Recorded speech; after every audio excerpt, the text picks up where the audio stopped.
The year is one before Christ, but no one alive knows it.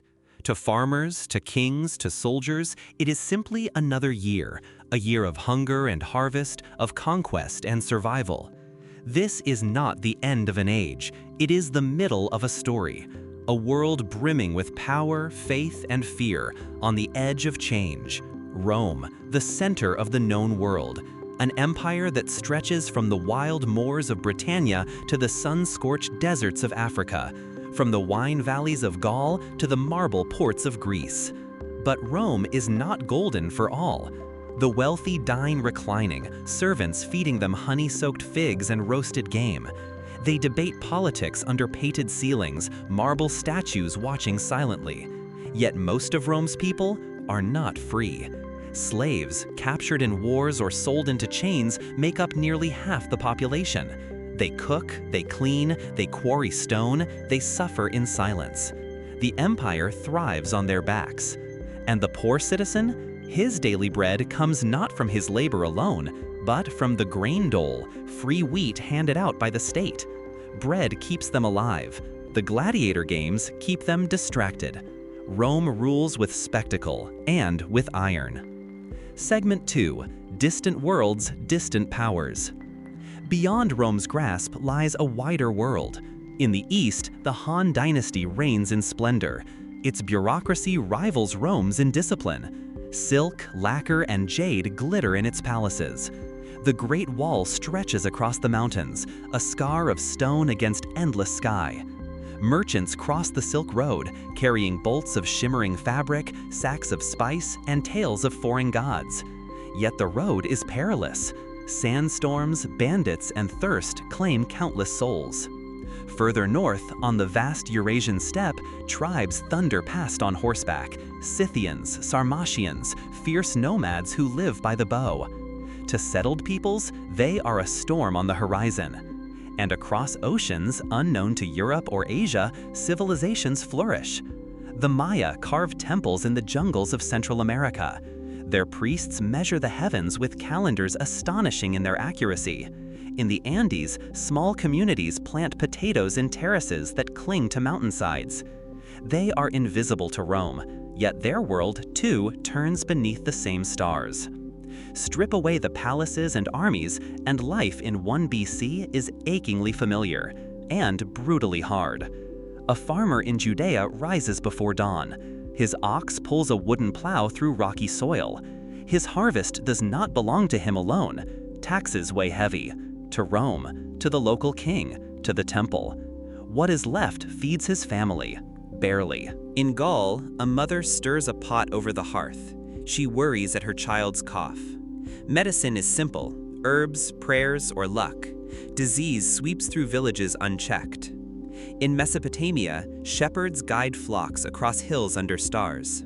To them, each star is a god, a sign. Every thunderclap is divine anger. Life expectancy is short, 30 years if fortune is kind. Many never see old age. But hardship is not the whole story. People sing, they dance, they tell stories around firelight, the same as we do today. Simple pipes, drums, and voices echo across the night. Their joys are fleeting, but no less real. Faith shapes every corner of life. Romans pray to Jupiter, Mars, and Venus, gods who resemble themselves in power and vice.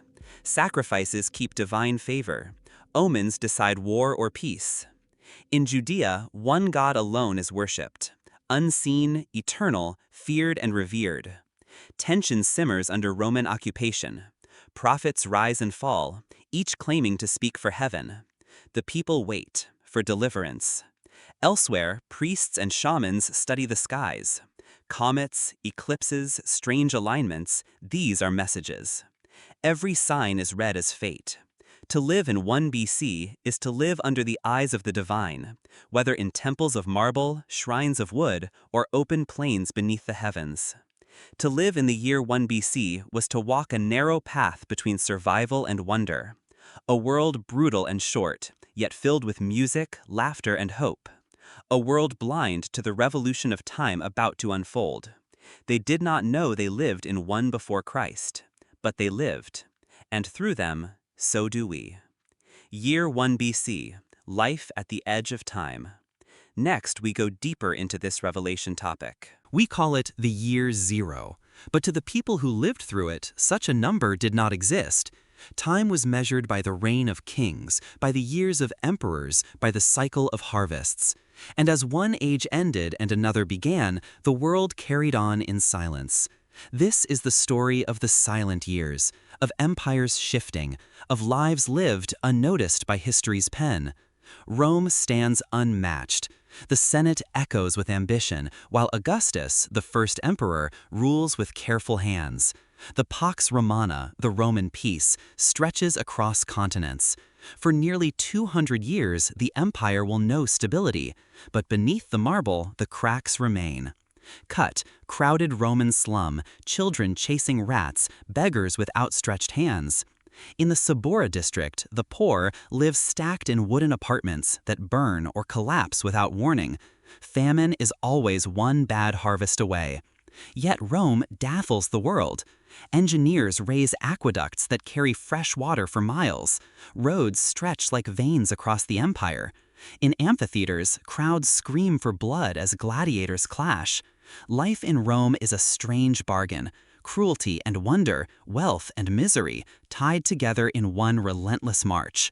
But beyond the capital, life is harsher. In Judea, taxes are crushing. Roman governors enforce obedience with iron fists. Zealots whisper in back rooms, dreaming of revolt. For the people, faith is the only anchor. The temple in Jerusalem shines with devotion, yet temptation simmers like oil on fire. Cut, soldiers marching dusty roads, villagers watching silently.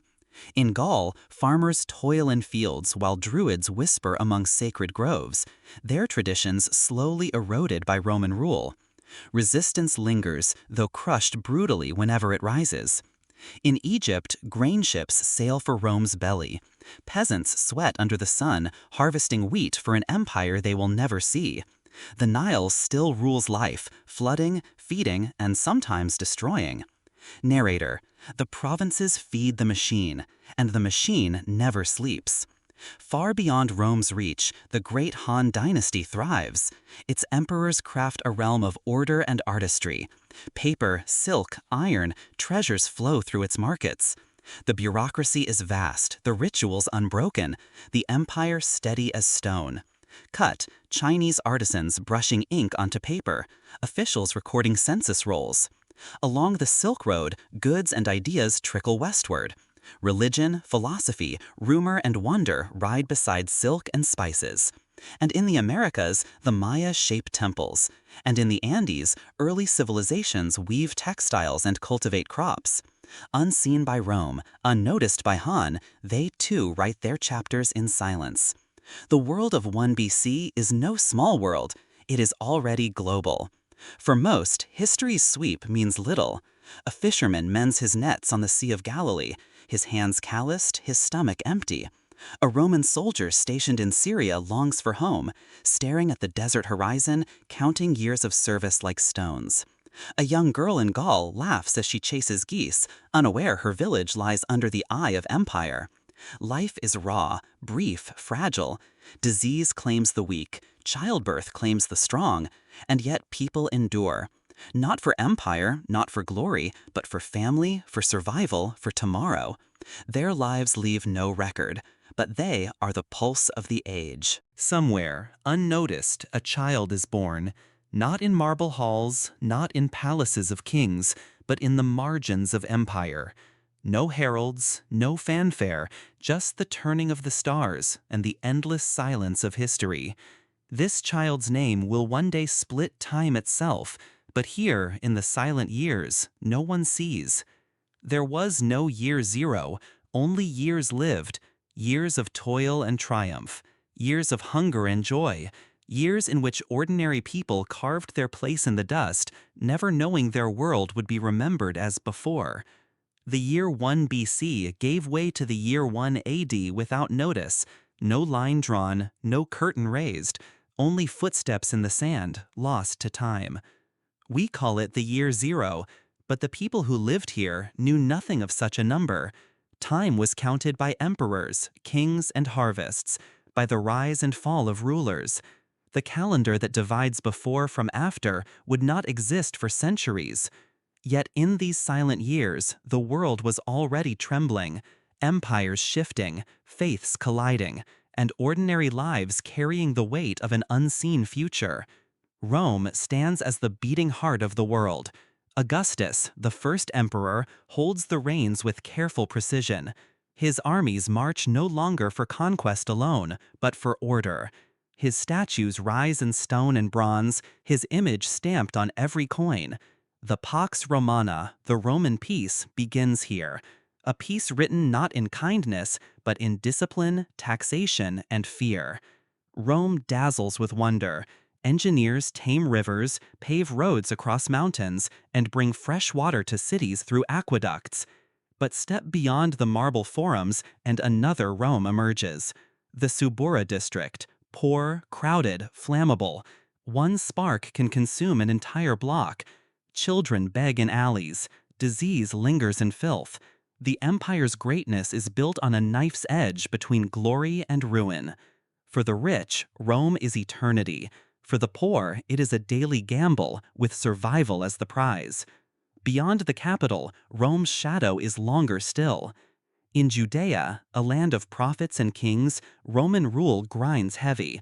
Soldiers patrol dusty roads, taxes drain the people.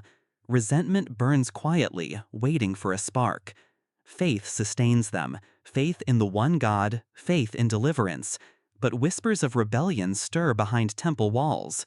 In Gaul, Roman garrisons enforce their law among tribes who cling to sacred groves, their druidic rites slowly crushed under imperial decree. And in Egypt, breadbasket of the empire, peasants harvest grain beneath the sun. Their toil fills Rome's storerooms, their sweat feeds foreign mouths. The Nile decides their fate, flood and famine in equal measure.